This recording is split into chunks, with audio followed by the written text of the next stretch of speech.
Hello, everybody. It's David Frangione, CEO, publisher of Modern Drummer. We're here live from backstage just outside of Nashville, Tennessee with the one and only and July cover story. Multiple Modern Drummer cover artists, of course.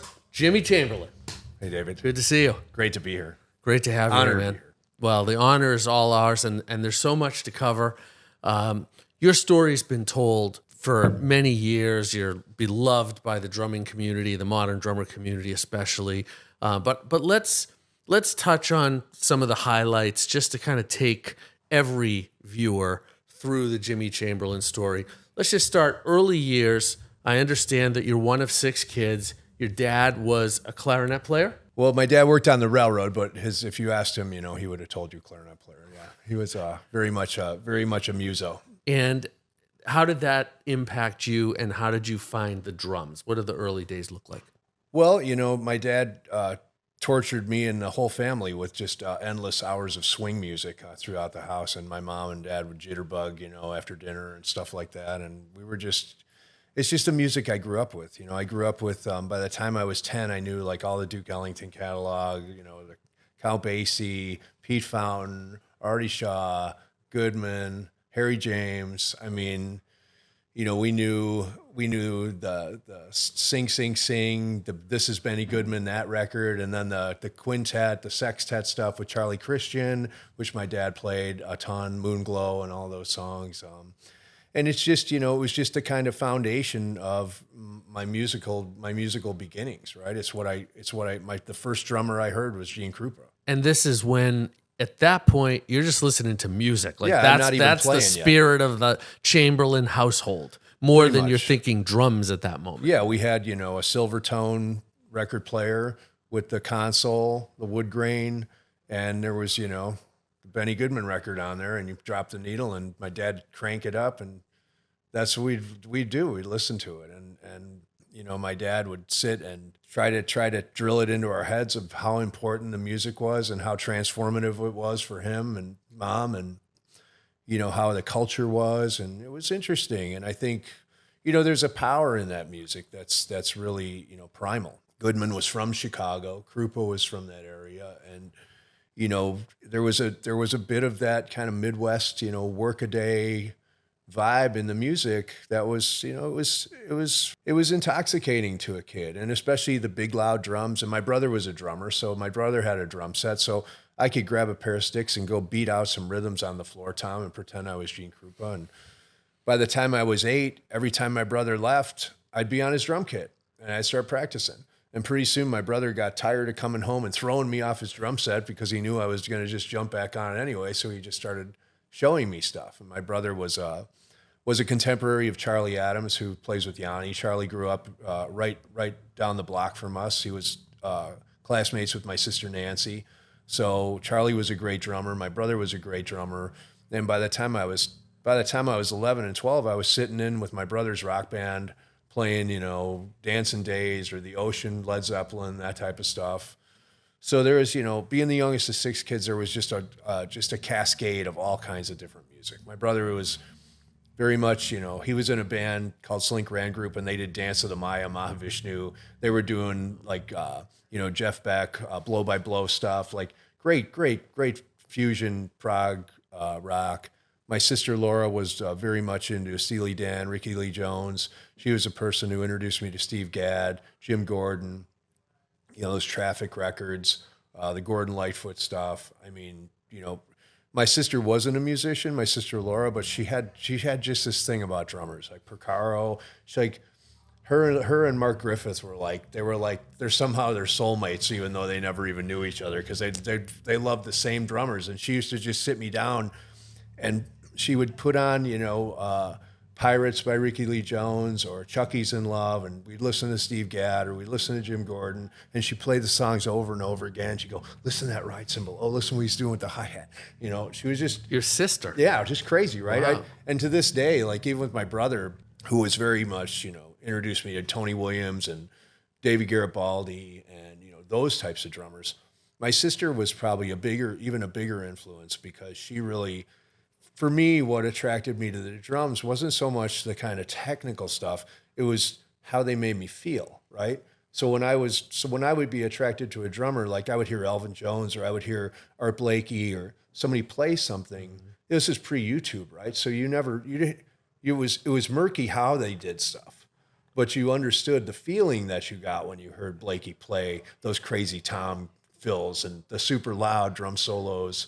Right. So that was kind of only listening on records at that point. So you're trying to like slow things down. Right. And I'm ruining my brother's records by putting my thumb on the record and slowing it down and trying to figure out, what everybody's doing. And so as you're going through this period, I mean, it really sounds like your household musically was the thing that comes to mind to me is inspired. It was a hotbed of all different, my sister, and Laura was the closest to me in age. So my other sister, Nancy, was very much into like Marvin Gaye, Stevie Wonder, Sly and the Family Stone, a lot of the soul music. My sister Patty was more into like the Beach Boys and the Turtles. So as you could walk from one room to another, and here you could go from hearing like Richard Bailey playing with Jeff Beck to hearing Hal Blaine to hearing Jim Gordon to hearing Krupa, like just by going from one room down to the stairs. So a lot going on. And when do you realize the drums are your calling? And you are essentially, whether you realize it or not this clearly, you start your journey. Yeah, I think pretty early on. I think if, my dad was a big music fan. He took me to see the Oscar Peterson Trio. He took me and my sister Laura to see the Oscar Peterson Trio at the Auditorium in Chicago with Joe Pass on guitar and Al Fitzgerald on vocals. And we were super poor, right? My dad worked on the railroad. We sat way, way up in the bleachers. We could barely see the band.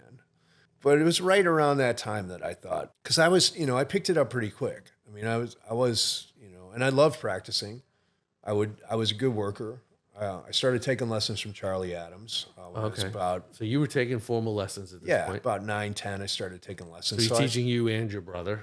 No, he wasn't teaching. Him and my brother were kind of rivals. So they were both the same age. They were both in rock bands at the same time. And it was, it was a toss-up who was a better drummer at that point. So kind of the best drummers in town. Yeah, they were the two hot shots, right? Okay. Hi, everyone. It's David Frangioni. Thank you for watching. Did you know that a great percentage of you watching this video right now are not subscribed to the Modern Drummer YouTube channel? So please hit that subscribe button to help us grow our drumming community and continue to get these amazing guests and this incredible content. Also, be sure to pick up Jimmy Chamberlin's Modern Drummer July 2023 issue. It's now in our shop at moderndrummer.com or hit the link in the description. And every issue is filled with great drummers, great stories, education, insight, gear, news, and just a plethora of inspired content that we're really excited and proud to bring to you. So check out Modern Drummer, digital, print, moderndrummer.com, and please hit that subscribe button below and subscribe to the Modern Drummer YouTube channel. I'll see you soon. And, two very different players. My brother was very much into more like Mahavishnu. Chops. And Charlie was more into Buddy and Danny Seraphine. Oh, chops too. Yeah. But different types of chops. Right. Okay. Yeah, exactly. That's and we're really still insightful. And we're still really close, right? Charlie and I, he's like a family member. But yeah, it just kind of evolved from there. And was he your only teacher in all these years? No, so I started taking, when Charlie left to go play with Chameleon, which was a band he had started with Yanni, he put me in with his number one student, which is the guy Jerry Droughton, who was actually a big band player. Like he was a 4-piece kit, big band. And at that point, I knew enough about drumming where Jerry was kind of leaning on me to show him rock stuff, and I was leaning on him to show me what he knew. I took from him for about 2 years, and then I took lessons for about 6 or 8 months with this guy Hugh Wilson after that, who was a percussionist, timpani player, but he also had studied Latin music. So we worked on like batucadas, a lot of the Trinidad rhythms, a lot of the dance-oriented rhythms for a while, which was another kind of interesting detour, which got me that's when I started to look at like Badrina and like Airto and like, what are those people doing, right? My sister Laura, funnily enough, had turned me on to the first Return to Forever with Some Time Ago La Fiesta, and that started my lifelong infatuation with Airto. And I told you the story where I stalked him at the NAMM show and wouldn't leave him alone. And are any of these teachers either then or along the way going into technique with you? Are they teaching you yeah. bounce and stick Oh, yeah. control and proper form and kind of, yeah. for lack of a better way to say it, the Stone, Morello, Yeah, so very much. Moeller, like all of these techniques? So not a lot of Moeller, but certainly a lot of stick control. So my brother Paul was a big George Lawrence Stone stickler, right? And my brother Paul was very much into that book and still remains my. And he understood the technique behind Yes. it, right? Because the book doesn't go Yeah. as far as if you actually. I studied with Joe Morello, and he was a Right. student of Stone, as we all know. Yep. So there's a lot. Yeah, the that you have taps, to- rebounds, accents, right, right. and the form and the looseness and tension free, and Yeah. how the stick does most of the work, et cetera, et cetera, et cetera. Did you get into all that? Absolutely, and I continue to get into that. And I when people come to my house for a drum lesson, the first thing we do is we work on the first page of stick control. So And you just look at form, and you were see just how they looking to hold the see sticks. if the sticks are about to fall out of their hands or not, right? Because I'm a very loose player. I mean, I drop sticks from time to time because I'm trying to play more correctly, right? Right. Morello used to hit the stick out of your hand Yeah. when you studied with him, and if it didn't fly, Yeah. then you did it. You were doing it all wrong. Well, because I'm a very symbol-oriented player, which is what we were talking about Istanbul before. It's like the difference between you holding onto a stick or allowing it to hit the cymbal out of your hand. I mean, a lot of that vibration just comes back down the stick and ends up choked on your arm, right? So if you want drums to sing, you've got to be able to be Huge difference in the sound of Yeah. the cymbal when you hit it that way. 100%, right? And there's hundreds of thousands of notes in each drum if you know the proper technique. And And when does that start? When do you start to become aware of that? I think I landed in that universe in just trying to replicate the stuff that I started playing when I was 13, 14. So really early. So I started to lean on, like, my favorite drummer at that time was Richard Bailey, who played on the Blow by Blow record. And I worked on that record for probably 2 years, right? Wow. And that's where I came up with the eighth notes on the hi-hat, like from listening to that, and quarter notes on the ride cymbal, eighth notes on the hi-hat, all those scoops, all that stuff, scatterbrain, those odd time signatures. And you don't even realize how much independence you're learning at that point, Right. just by learning the songs. Because in order to play that stuff, you had to come to terms with that type of facility, right? And then once I got the Tony record, like the Lifetime record, that's the first Tony Williams record I ever got. That just turned my universe upside down. I mean, then everything just went on pause. Is that Believe It? Yeah. So I remember the first time Yeah. I heard that record, I couldn't even process like how far out it was, because it was literally the first time. Yeah. And I think everybody who hears that for the first time is just like, It's so transformative. yeah, it is.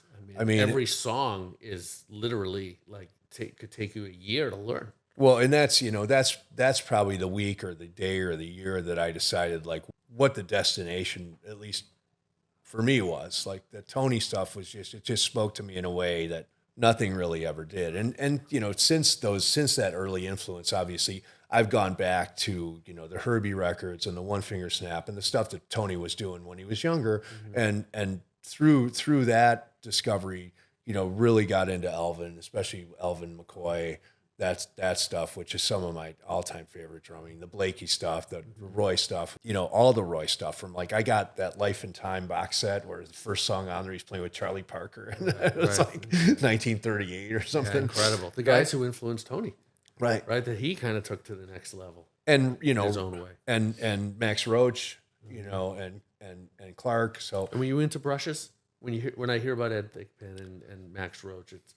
No, I'm not a great brush player, and I you weren't into it, even though you were listening to some of the music. No, because I was more of a rocker. I was more into, like, what can this do for me as a contemporary drummer, as opposed to, like, do I want to go back and be like that type of drummer, especially like Tony, because there was so much stuff in Lifetime that you could mine, and if you listen to even the Pumpkin stuff, I mean, there's so many Tony flams and all the stuff early on, it's all about Tony, right? I mean, because there wasn't much else for me at that point, and there was so much meat on the bone with that music that I was able to infuse that into my playing in a way. And I think the great thing about not having YouTube back then is because music listening and replicating music was purely an auditory It was an auditory experience. Yeah, that was the only reference. I never saw Tony play. I didn't know how to do the Tony Flams. The blah, blah, blah, blah, blah, blah.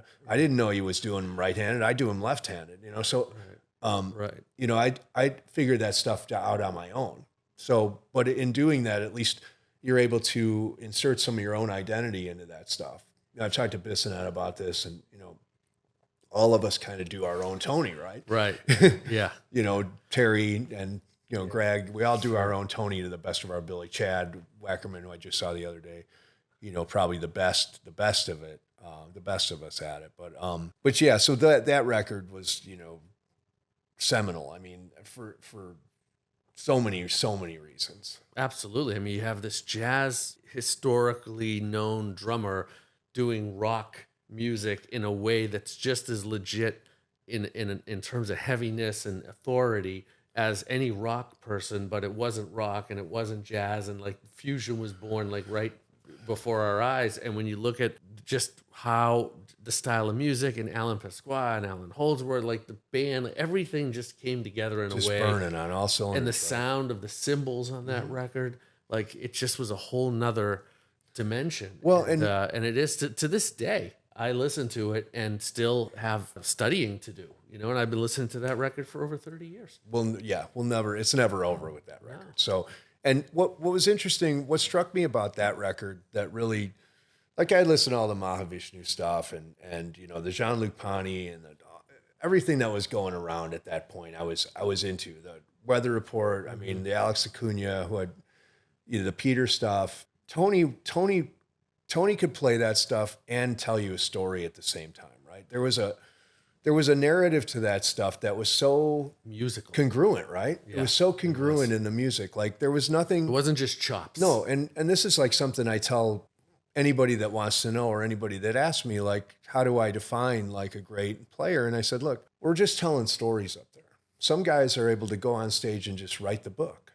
They can write the book. Other guys go on stage and they're reading from a book.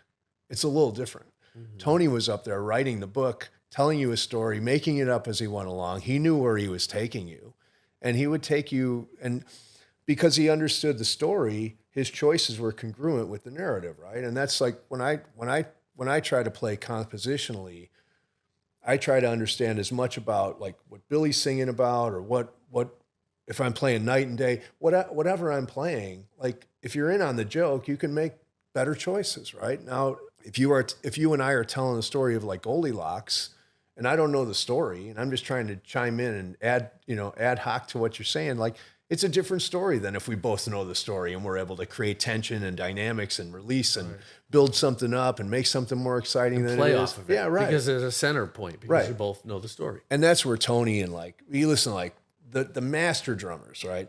Like Elvin, Art, Roy, Max, I mean, Joe Morello, right? You were like sitting on their knee. You're hearing like a story read to you by your grandfather or something. No, it's I mean, and that's, you know, that's where I think people sometimes lose me with the drums, because it's a communication device, right?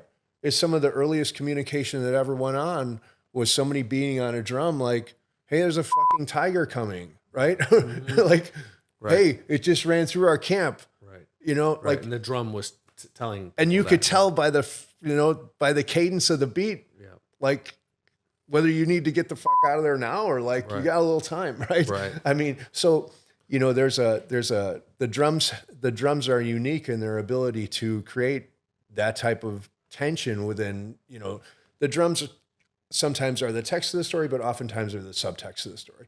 And when it's an elegant subtext in a rich tapestry of a story, you get a lifetime. Where there's no words. Right. You got Holdsworth and Alan and Tony Newton, and it's all glued together with a sensibility and a narrative that's totally complete. And you didn't get that in a lot of fusion records. And I couldn't have told you that when I was 13 and heard that record. I didn't know what the hell I was listening to. I just knew it was the greatest shit I'd ever heard. Right. And as we get older and older and older and wiser and more insightful, then we can really kind of decipher what that record was about, and even learn and get some new perspectives on it, right? Because now as your vocabulary expands, you Right. kind of understand more of what they were doing. And so as we get past that record, we go further into your career. And I know you were playing with, cover bands, show bands, like just you were playing a lot, you were studying. You clearly were on a path that you were going to make a career out of drumming. And then how does the Smashing Pumpkins come along? What happens? Yeah, so I left high school at 15. I was playing every Saturday. I would play Eddie Croce's Polka Party on top of the Board of Trade building in Chicago. Came on right after the fishing show on the Spanish only network, right? So the only two English speaking shows were Fishing with Roland Martin or Babe Winkleman, I forget which one, and the Polka Party. And then Sunday I would do the radio show at the Baby Doll Polka Club. And these are live gigs. Live gigs, $60 a day, And But you're playing, I'm you're playing, learning. Yeah, I'm learning. I'm learning to play really quiet and really dynamic, and up tempo, a lot of hi-hat stuff and, really good. Eddie Croce Sr. was a great button accordion player, really good, really keyed in on the drums a lot and liked the way I played. And from then I just started to play with different rock bands around Joliet, did some recording here and there.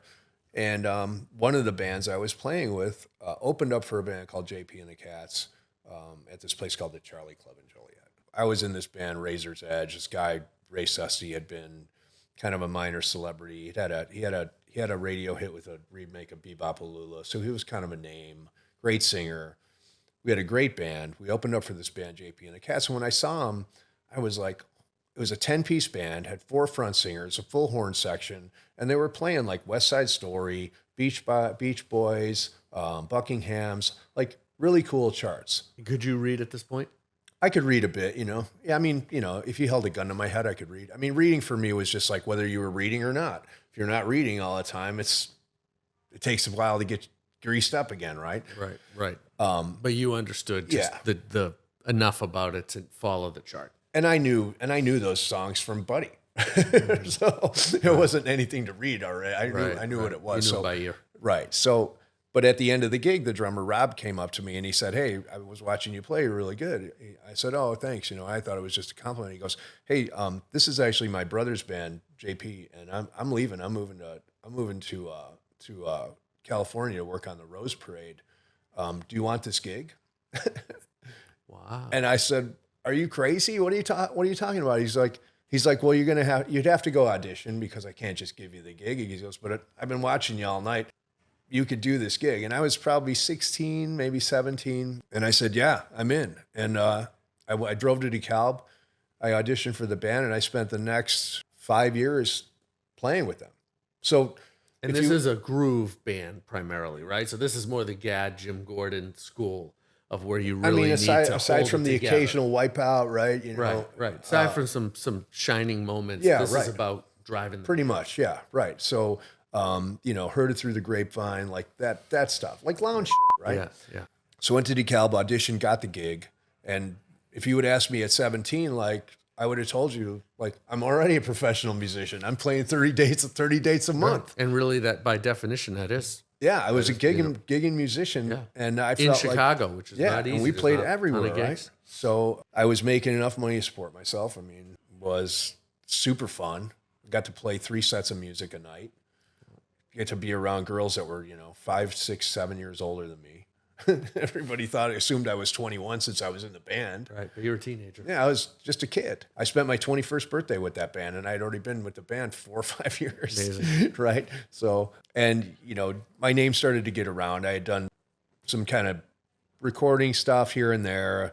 I was working with this guy, Dave Zukowski in Joliet, just a singer-songwriter who owned a studio called One Room Studio, just a small studio in one room, just like it said. And what were you doing with him?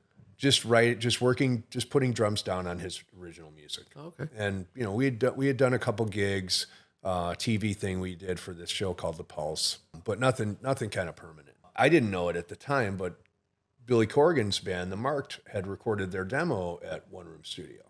So Billy knew Dave. I knew Dave. Billy's band, The Marked, that did the demo at One Room Studio, went to Florida and hung out down there for about 2 years, and then the band broke up, and Billy came back to Chicago and started the Smashing Pumpkins with a drum machine. He had a demo tape of songs that he had written, and he was passing it around to the club owners. And when he gave it to Joe Shanahan, the owner of the Metro, Joe Shanahan said, "These songs are great, but you can't play the Metro without a drummer. I mean, the Metro is a huge 1,000-seat club. You got a big stage. What are you going to put 3 guys in a drum machine on the stage?" So he said, "So if you guys come up with a great drummer or find a drummer, I'll let you guys play here. You can do some opening."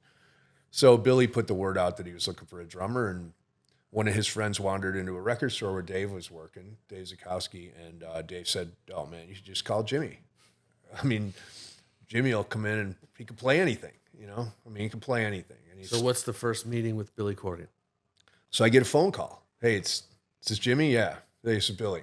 So Dave calls me. He goes, "Hey, this guy Billy might be calling you. I threw your name in the hat. Hey, do you mind if I send you this demo, see if you'd be interested in playing this gig at the Metro?" I said, "Yeah, I'm interested in playing a gig at the Metro. It's a place that JP and the Cats would have never played, right? So it's a big club, big rock club." Sent me the tape. I listened to the songs. I figured them out, took some notes, showed up with my banana yellow Tony Williams Gretsch kit and my pink T-shirt. You know, I mean, I was just a suburban kid in a show band, lounge band. These guys were already, you know, wearing turtlenecks and medallions and had long hair, rockers, yeah. Right? And I was the odd man out. I was a musician. Like, I was playing with the lounge band, listening to Weather. These guys were listening to Love and Rockets and Joy Division and writing songs. Right.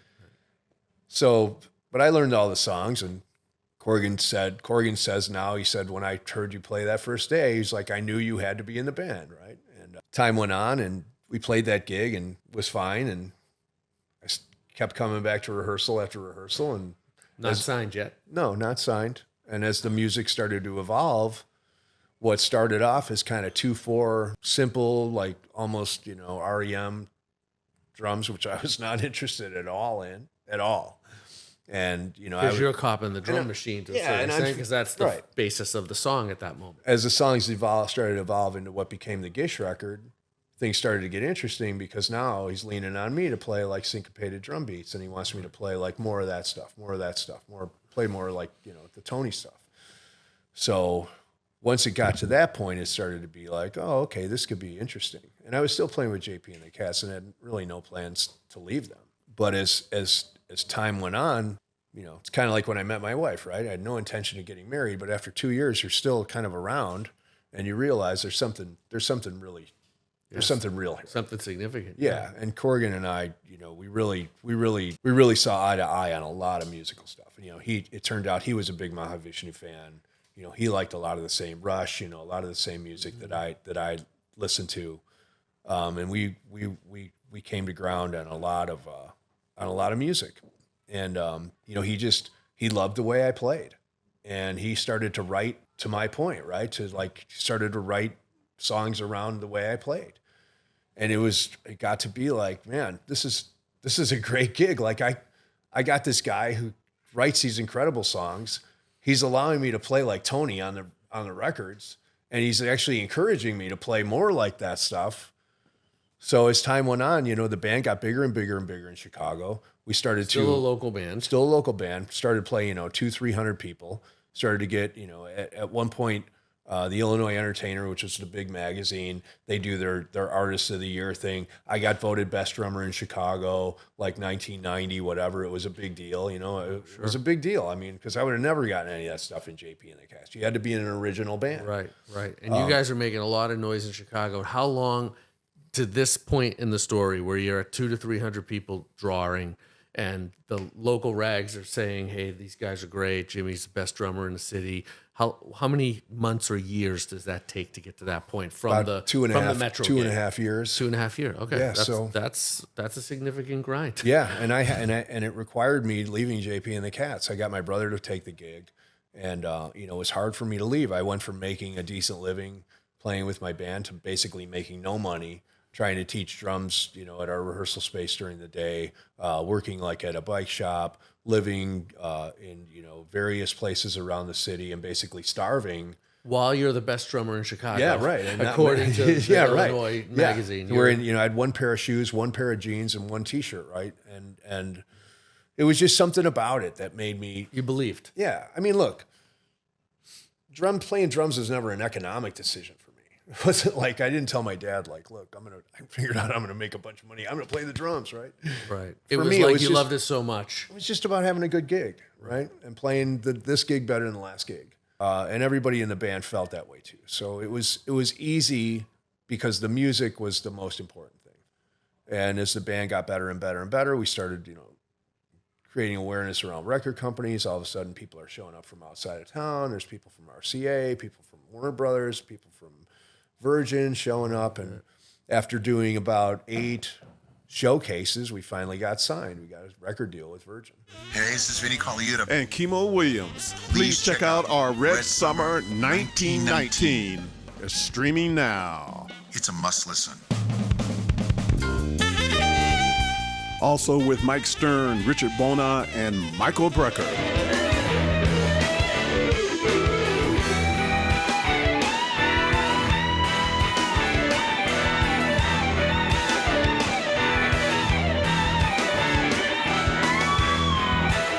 And, we made Gish, our first record.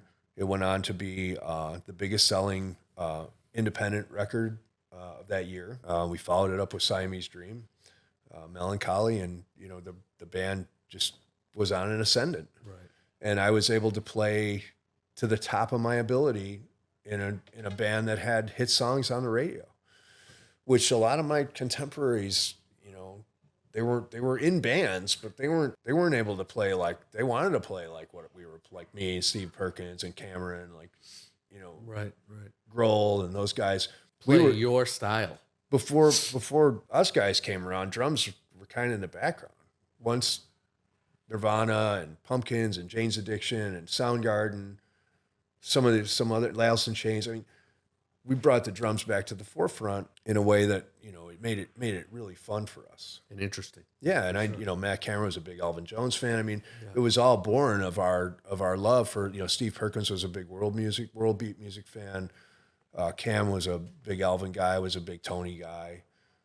We were all closet jazzers. But figuring out musically how to take what really became your, and each of the drummers you mentioned, individual style. Right. Just how do you do Tony in this organization? How do you do Tony? Right. And be on the radio. Yeah. Right. So it's and that's really how, when I listen to your style, there's always a groove. There's always a foundation, a lot of tribal elements to your playing that's very unique. And yet it's interesting. Like you said, there's a lot of syncopation, right? You're rhythmically telling stories that allow the backbeat, allow the rock element, if you will, of the music to be intact, in a very, very strong and powerful driving way. But yet there's a lot of interesting syncopation. And a lot of nuance. And from what you've shared, I can see, how you developed to get to that point. There's a lot of influence and confluence that got, your style to what I'm hearing today. And when I hear you play these songs live or in the studio, it's like you said, it's not REM, and there's nothing wrong with REM. It's just that style of drumming on a lot of the songs is, just a very backbeat, traditional, rock thing. AC/DC, whoever you want to mention, it works great for those styles. But what the Pumpkins have become in that style, it's, there's a lot of what I'll call kind of drumistic things going on. Yes. But never to the point where it's not serving the music. And that's really what I hear. When I hear you share your approach, it perfectly makes sense as it should, right? That it's what I'm hearing and what I've studied for drummers and what you've studied for drummers and what you've applied to your playing, like, it makes perfect sense. Yeah, thank you. Yeah, well, that's it. I mean, I think, we're all products of what we've listened to, right? And that's this, like Buddy had that line. He said, "Look, the best musicians are thieves that never get caught." Right? I mean, and that's it, right? I mean, we're inspired. Yeah, you find something that you love, and you're like, man, I want to be like this. I want to be like Hank Aaron, or I want to be like Tony Williams. It's like, that's the key, man. Tony's, he's a signpost. It's really like, even people that don't know him, they're influenced by it. Like I just told somebody the other day, even if you don't know who Elvin Jones is, you've been influenced by him. If you ever heard Keith Moon or John Bonham, right? Or Ginger Baker, I mean, you're hearing Elvin. I mean, Elvin did that stuff first. Right. You know, Elvin did the triplets way before anybody else did. Right. You know what I mean? Yeah. At unbelievable speed. Yeah, I mean- musically and ambidextrously and everything else that we hear in those guys that you mentioned. Yeah. So as the Pumpkins are getting more and more successful, you're playing bigger places, the audience is growing, the budgets are growing, the size of the venues are growing. So what happens? Yeah, so the band blows up. I had a history of alcoholism in my family and addiction that I wrestled with for many, many years Was your dad? Very much so. drank? My dad, Okay. I grew up in the Catholic Church. So, I mean, it was, work like hell all week and drink like a maniac on the weekends. And it was, we were drinking at BFW picnics when we were 14, 15. I mean, we were all, that was the goal, Because there a lot of that, my dad and mom, the same kind of generation, right. where they're almost self-medicating from the fact that they don't like the job. It's a job, right? They're not living their passion every day. They're making a living. Which is weird because my dad really loved the railroad. I mean, He did. He loved his job. And one of the things that I did learn from my dad was life's too short to hate what you do. But my dad, in spite of that stuff, still found time to drink to excess, right? And it ruined his marriage. I mean, my mom and dad got divorced after 33 years of suffering through pain and misery because they didn't want to get divorced when I was still in the house, right? Wow. So it was miserable. And they you should have can gotten see it. divorced when they were, 25. So that influenced the drinking. 'Cause Yeah. they're not happy, and so there's other. So it wasn't the work in this case; it was just the personal life. So it was really, it's really how we all learned how to be. There was no and then, I had the type of personality that was like, I'm very OCD, right? And it was, I've only got one speed, right? That's why I still, I race cars. I try to put my OCD into things that are at least somewhat healthy, right? I don't drink anymore. I quit drinking 20 plus years ago when my kids were born. Well, it sounds like you're saying in the OCD to describe that if you're going to do it, you're going to do it all the way. That's right. And right. So there's no middle ground. What we'll call balance. No. It's either off or on. That's and if right. it's on, it's redlined. Right. And if it's self-destructive, then it's self-destructive, right? Redlined. Yeah. So, and that's where I landed in 1996, where, drugs were a big part of it. We had tons of money. I mean, I was super famous, and I was still, Corrigan said, look, the problem is even when you were at your worst, you were still in the Modern Drummers Readers Poll. Wow. I mean, we couldn't tell you anything because you just go, well, what about this? So I'm on the cover again. You're out of your mind in substances, but you're playing. Playing my ass off, right? Wow. I mean, I'm never in this band. I never went on the stage high or drunk. Oh, okay. Never. Okay, so even in the years of excess, somehow you controlled it. That when it was time to go, It was always after. You clear head. It was always after. Okay. I mean, I may have been hungover and tired from the night before, but I never was high on stage. Were the other guys falling prey to that as well, or was it just primarily? I think in their own ways, I mean, everybody was kind of self-destructing in a sense. When we started the band, we were very young people, and we were, and I didn't. It's not like JP and the Cast was an adult world.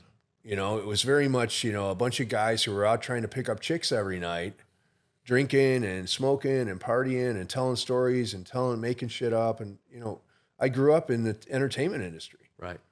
I did too, by the way. So this sounds, sounds very, very familiar. So it's not like anybody was telling me look, this isn't honorable, Right. So, and then, when things got complicated as far as the money, and we didn't know how to act. I mean, and we all just tried to do the best we could. But the record companies and management, they weren't interested in us taking any time off for some self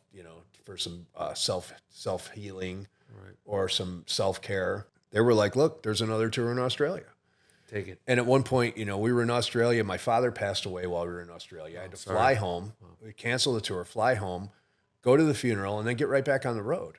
Right. So, that was kind of the beginning of the end. And then, the drugs became more and more available, and there were people around that were supplying stuff.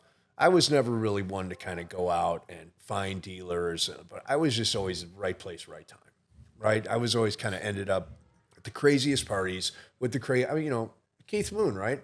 Yeah. I mean, I knew, I And knew a lot of people don't survive what you went through. right. Like Keith. And I almost didn't. I mean, I got into hot water several times, and I left. They kicked me out of the band in 1996. Wow, that wasn't far after you were in the band. Right. Yeah. So So you guys are doing arenas, But like things are on yeah. all So cylinders. making millions of dollars. And I took 2 years and went auto racing, right? Like, what would be the sane, Did the sensible band thing keep to do? going Well, with let's it? go auto Did racing. they get another drummer? They did. keep They going? made the Adore record with several other drummers. And then, they went on tour. They had Kenny Aronoff playing drums at one point. Oh, right. And at the end of that cycle, I get a call from one of the people that worked with us, and it says, Corgan wants to have a meeting, and I'm kind of cool where I'm at. I'm racing cars, I'm doing rallies. I'm like, I'm playing again. We had a meeting, and he talks about doing another record, and he said, look, we want you to come back and make this record because obviously, having been on the other side of this, we know the value in this stuff, right? So we came back, did that record. The band broke up in 2000, by agreement. And then we For put you now, the second time, in Yeah. a sense. Yeah, right. It's done again. yeah. And then So we chapter 2's written. right. And right. what happens before? What happens then? So Billy and I started another band. We started that band Zwan Oh, okay. in 2002, right as my daughter was born. Me, Billy, Matt Sweeney, David Pajo, and Paz Lanchantan. We started a super group. We make the Zwan record. Does a big hit, honestly, comes out. We did some touring. At some point, Corgan and I are looking at each other going like, we're working just as much as we were in the Pumpkins, but we're not making the Pumpkins money. And, these people are like, if we're going to work this hard, we should be doing it on brand. Right. So That you worked so hard Yeah, for I mean, those years. Yeah, to right. build to So that we put that to bed. He went and did a solo project. I did my solo project, Jimmy Chamberlin Complex. And then we reconvened in 2006 and started writing what became the Zeitgeist record. And did you ever look back at that point, or it's been cruising since? Chapter 3 is the chapter that we finally figured it all out, right? Because you have to go through a lot of things in life. No, I'm still figuring it out because even though I was sober at that point, in 2009 the band had gotten to a point where my son Lucas was born at that point. Lucas was diagnosed with a pretty severe autoimmune illness. Mm-hmm. So I left the band again in 2009 from 2015 till 2015 to be home with my kid. Okay. Well, that's a serious event to deal with, right? And I had a whole nother chapter during that time. I got roped into the tech space in Chicago and ended up becoming CEO of a tech company for 4 years and ran that whole deal. Raised a bunch of money, took a company from zero to a $24 million valuation. And What did the company do? What was the tech? we made a product called Crowdsurfing, and it was a bolt-on chat mechanism that attached to live stream video. So we were basically an ad tech for anybody that had content, mostly sports related. Like Red Bull was a client, World Cup, like big events like that. And what happened to that company? It went bankrupt eventually because we were early desktop, and as things moved to mobile, we missed the boat a little bit. Right. And at that point, the band was starting to creep up again. 2015, Corgan calls me up again. He's like, we're doing this tour with Marilyn Manson. They're going to open with us. They're going to open for us. I was just at the Rush concert. I was watching Neil, and I was thinking, man, I got to fucking call Chamberlin. Wow. we got to get this thing Talk together. about inspiration. We got to get this thing together for real. And that's when the alignment really started to happen. And never look back. And now we're in it. We're all empowered. We're all adults. Right. We all have relationships. Some of us have children. We're all in agreement as to how much, we love this thing and we want to do it. And now we're in, 2023. We're a band of brothers. We're in complete alignment. We love each other. We have each other's backs. The relationship is completely predicated on compassion, right? And grace and respect. I mean, I have the most respect for my bandmates and them for me.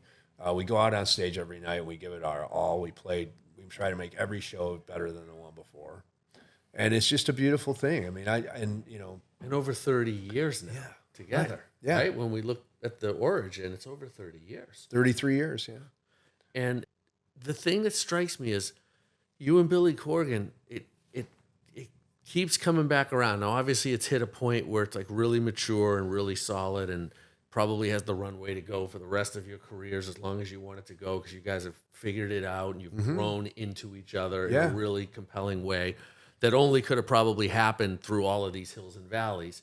But how is it that you guys you always came back to each other in a way that like you could pick it back up and it worked? Like it didn't, like the resentment and the anger and all the things that come in when people are in and out of each other's lives typically come in, destroy kind of any second coming or third coming.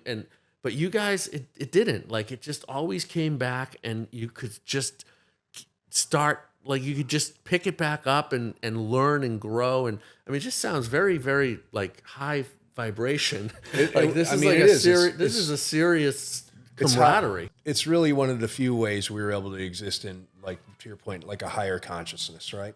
Like getting out of the lower consciousness of guilt, shame, pride, jealousy, judgment, and getting into, integrity, honor, acceptance, reason, love, unconditional love, like those types of things. From a history that didn't have all of those things to learn to get to that point. But I will say, like the common denominator is that in spite of all of that stuff, like when him and I were about ready to beat each other's faces in, we were always in service of the music. Like it never impacted me going to do a drum take. It never impacted like when we did Siamese Dream, I had disappeared for like 2 days with some girl. We're in the studio, right?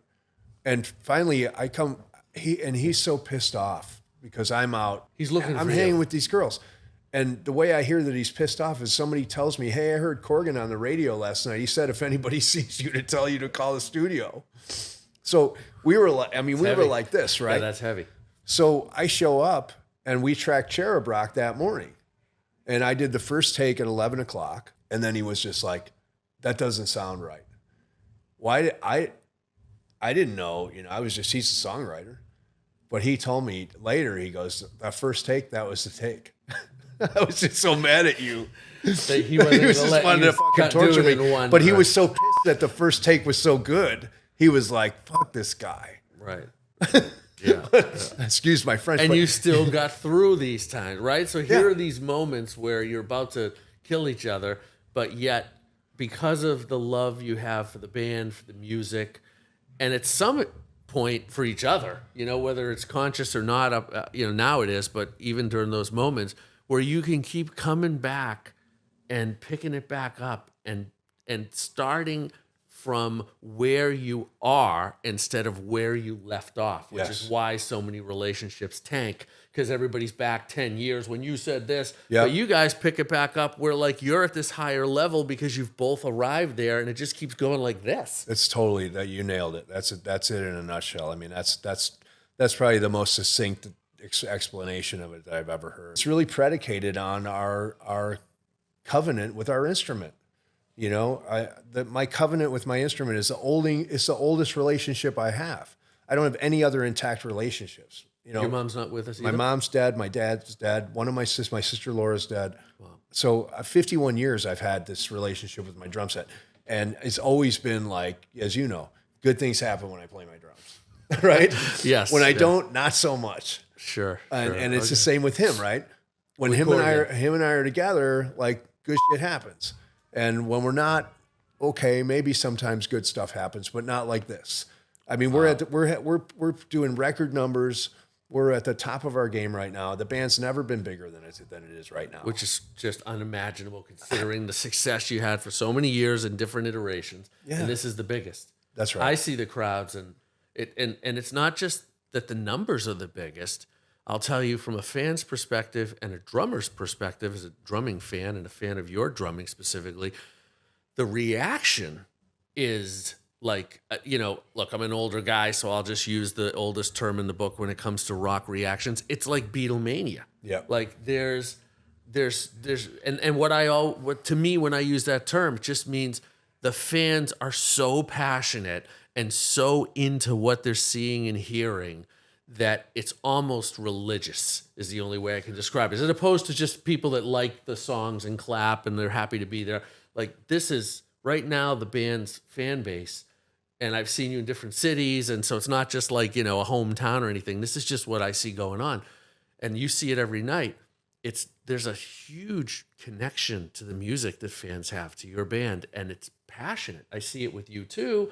I see it with Kiss, in their own lane, like just bands that have fan bases that have kind of grown up with the band and their lives are interwoven with the songs when they were out and the moments and the marriages and the graduations and like everything else. And what's your view of that? Seeing, being literally firsthand. 100%, yeah. And what's most remarkable for me is that the audiences are getting younger. So, That's incredible. My daughter's 20, and she is one of these kids that she had a crush on this jazz drummer at school. She goes to Sarah Lawrence. She's studying to be a playwright. She's a huge music fan. And a crush on a drummer. Had a crush on a jazz drummer. She's sending me videos of his brush technique. What do you think of this guy? Okay. I said, well, why don't you go talk to him? She's like, are you kidding? As soon as I tell him my last name, he's going to know who I am. And she won't let nobody know who she is at school, right? My son, on the other hand, he's wearing, hey, that's my dad. He's been in our videos. He's all about it. Okay. But he'll call me and say, Dad, I saw 3 kids at school today wearing Pumpkins t-shirts. And, we'll go, like tonight you'll see, there's a lot of young people out there. They're rediscovering this stuff because for them, it's so anomalous to go and see people play music like we play. Like, we recorded all those records live to tape. There was no click track. There was no like Pro Tools. Every one of those drum takes all through Zeitgeist is all live to tape. There's no those are all like full takes. So, that's unheard of today, but that's what they were. Wow. That's no click? No click. And we that's what we like. Like, we like things to speed up and slow down. But they don't much. It just feels really good. Did you just practice to a click, by the way? I don't want to get sidetracked, but that just brings up a drum question for a second. Back in the day, you're playing so tight. Back in the day, and you're playing those records with no click.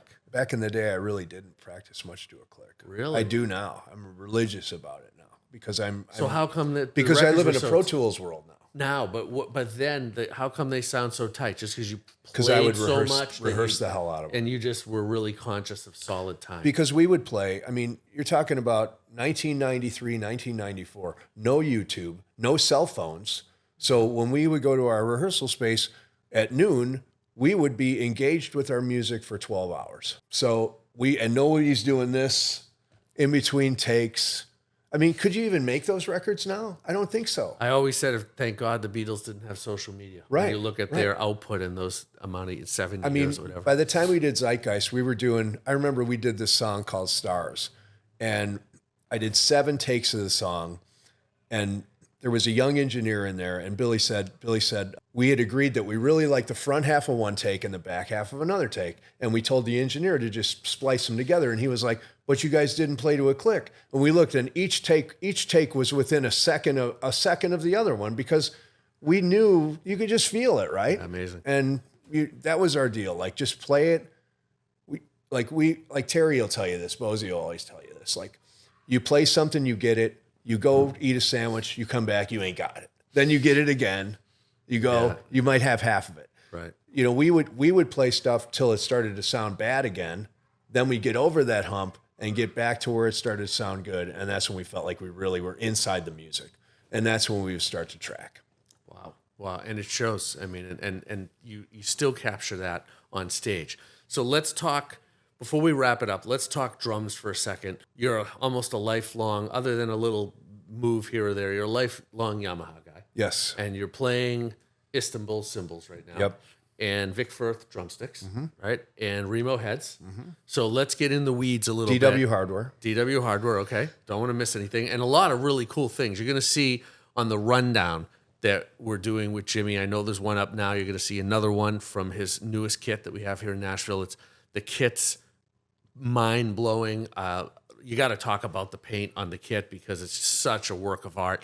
So just take us through the technical elements of what you're playing, the models, and just go in the weeds as much as you're comfortable with on your setup. So it's basically a standard Phoenix kit, Yamaha Phoenix, which I really like. This one has die-cast hoops on it. Does Yamaha make those, or you have to use No, them? they make them. They do. come with the kit. So I'm hedging for triple flanged on the kit. I want to open the drums up a little bit more. But just, great. I was on the quasi kind of development team for the Phoenix kit back in I can't even remember when, maybe 2003, 2001 maybe, when it was me, JR, Weckel, Steve Jordan, Russ Kunkel, Russ Miller.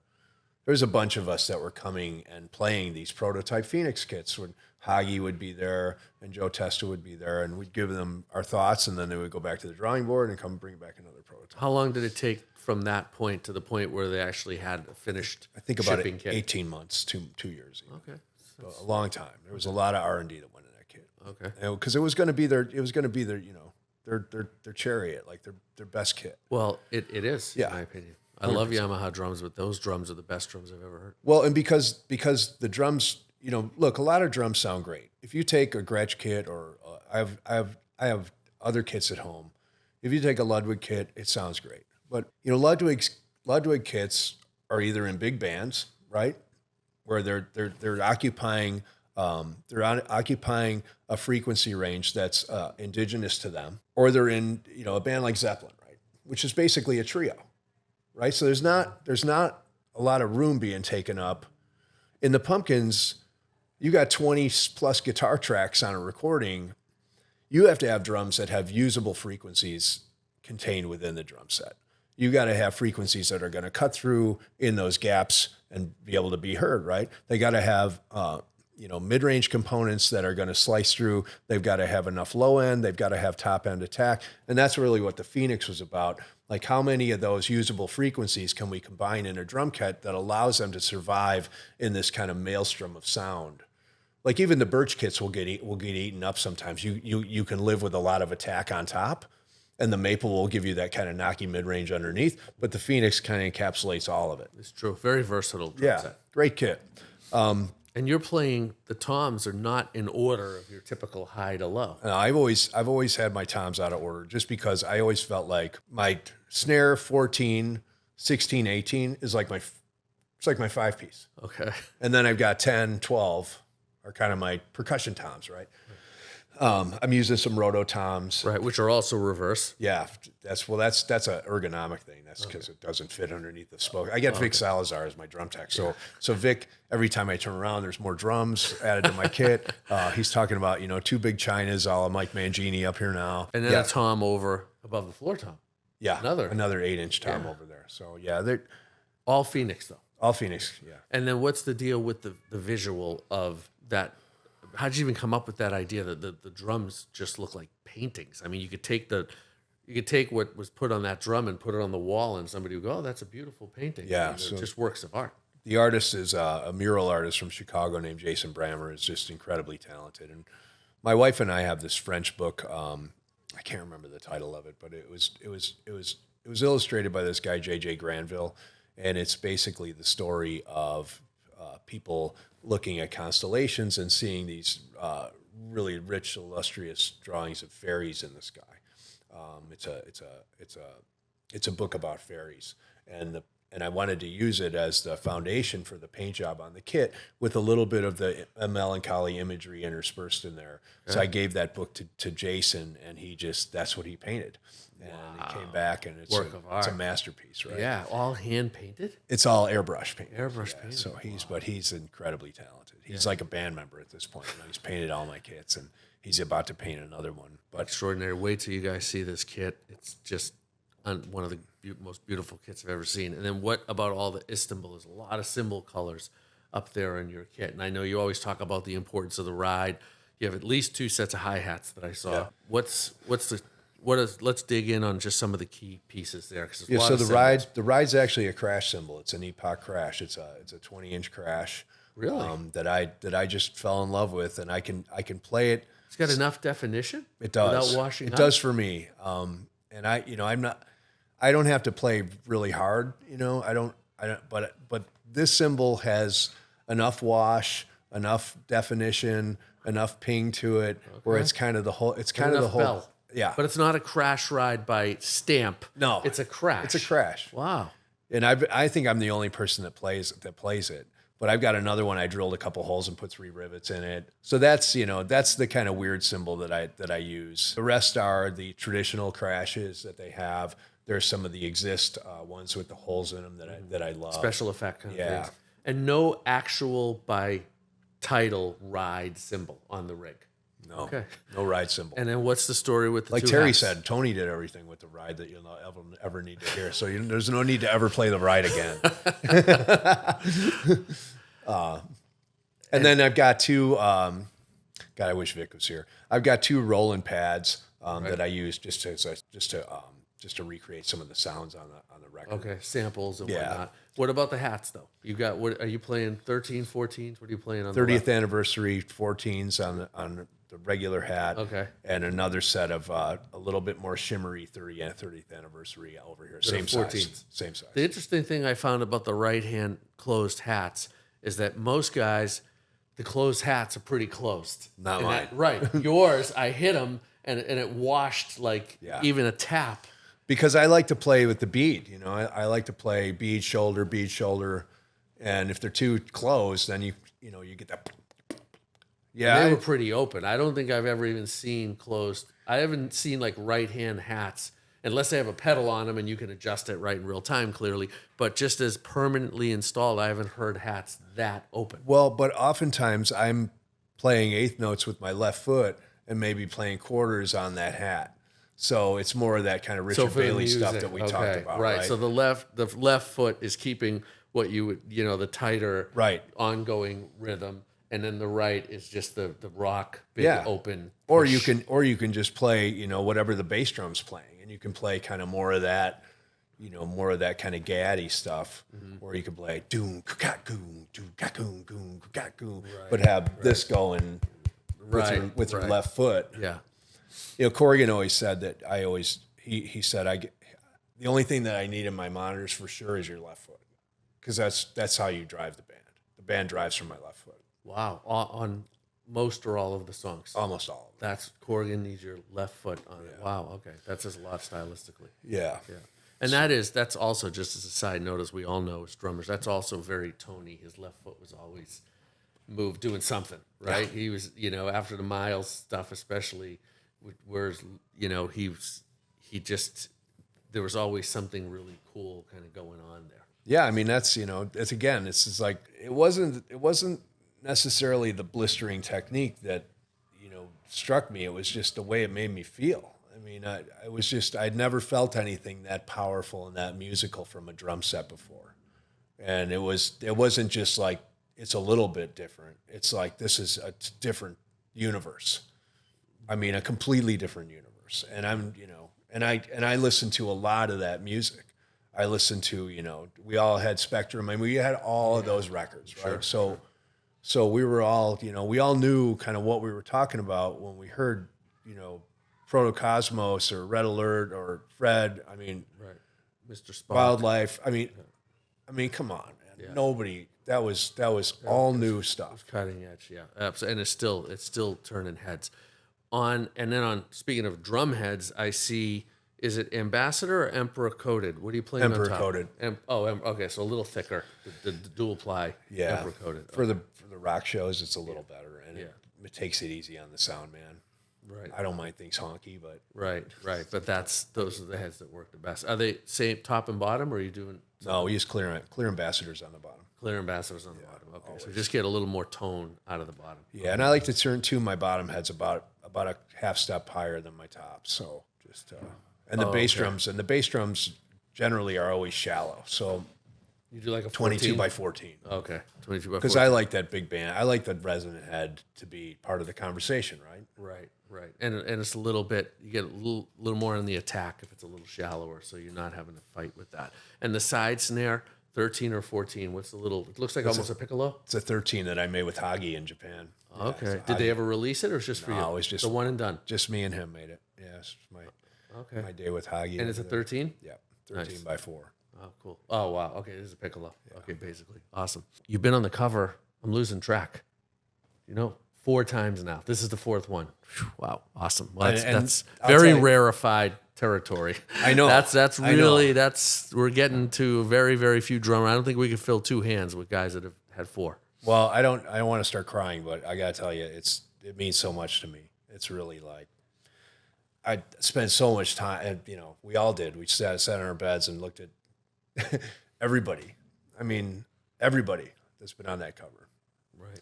Well, you told me a great compliment for the magazine and for the community. Really, it's for all you guys out there. I take the compliment for. It's for you. It's not for me. And that is when you got on the cover the first time, like what that meant.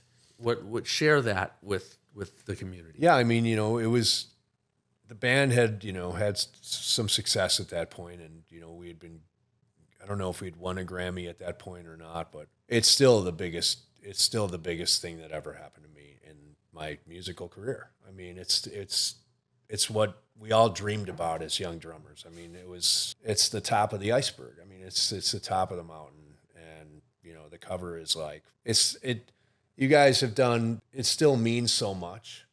I mean, covers have come and gone, magazines have come and gone, but to be on the cover of Modern Drummer is a real deal.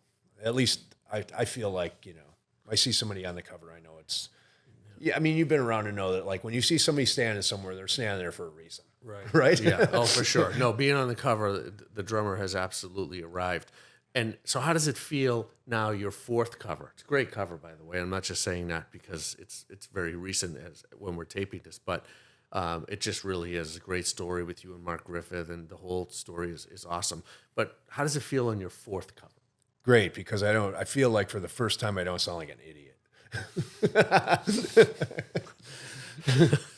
Because I believe me, I'm like, I'm never going to say that again. I'm never going to say that again. I'm not going to say that. The other 3 interviews, you do some things different, but this one you feel like you got it. You kind of expressed yourself the most clearly. I think Mark and I are just joined at the hip on a lot of stuff, and I think So you had a great conversation. I mean, he's just so fun, and him and I, I'd never met him before, and him and I was talking to him this morning. I sent him that Tony Williams thing this morning. Awesome. He sent me Mark Griffith. He's talking about Modern Drummer's chief editor. Yeah, he's amazing. He came to see me in New Jersey with his wife, and they're sweet people, and he's the right guy. He's so knowledgeable. He's a freak, He's right? passionate. He's a freak about drums. He's passionate. No, he's a 24/7, 365 He's sending me drummer. like Jim Gordon demos to find online, and Mickey Curry, Hall & Oates. I mean, just the No, he's into it. shit that only him and I care about, right? And that's the beauty of our community, right? The drumming, as drummers, that's the kind of stuff we can share that a lot of other instrument communities don't have, that kind of passion and camaraderie, which is just beautiful about.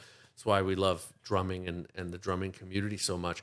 But how did it feel from taking like the assessment of the interview and those kinds of things out? How did it feel just like now, how it felt the first time, but by the 4th time, it never gets old, right? It didn't feel any different. Right? Just because there's something reinvigorating about the fact that we're still celebrating your drumming at a high level. Yeah. And our covers are almost entirely driven by the community. Mm-hmm. So the drumming community wants to know what you're up to. You have a huge fan base of drummers, and that's, I think, really one of the most awesome things for me in seeing the cover and getting to know you and watching your career and hearing you play. I mean, it's incredibly humbling to be recognized over 4 decades of music, right? And to still at that level, and to still be as relevant, relevant enough to be on the cover. Because the guys that I know that have been that relevant are the guys that we've been talking about for the last hour and a half. Roy,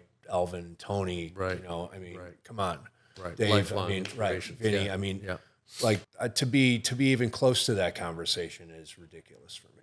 Yeah. Well deserved. Thank you. Jimmy Chamberlin, Modern Drummer. Thank you for tuning into the Modern Drummer podcast. I'm David Frangioni, and we'll see you again very soon.